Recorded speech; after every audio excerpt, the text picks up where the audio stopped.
ছিল গভীর সবুজ একটি বন। সেই বনে থাকত দুই বন্ধু।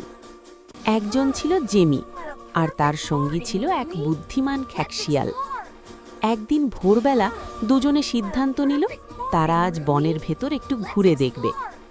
গাছপালার ফাঁকে ফাঁকে হাঁটতে হাঁটতে হঠাৎ জেমির চোখে পড়ল মানুষের পায়ের ছাপ। জেমি আর খ্যাকশিয়াল দুজনেই একটু সন্দেহ পেল। তারা ভাবল, এ পায়ের ছাপ বনের মধ্যে এলো কিভাবে।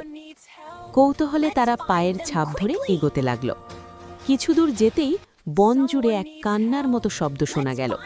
শব্দের দিকে ছুটে গিয়ে তারা দেখল একটি ছোট বানরকে গাছের লতা দিয়ে শক্ত করে বেঁধে রাখা হয়েছে।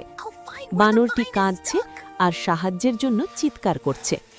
জেমি আর খ্যাকশিয়াল দৌড়ে গিয়ে বানরটিকে সান্ত্বনা দিল। তারা বলল, ভয় পেও না বন্ধু, আমরা এসে গেছি। দুজনে মিলে সাবধানে বানরের বাঁধন খুলে দিল। মুক্ত হয়ে বানরটি আনন্দে লাফিয়ে উঠল।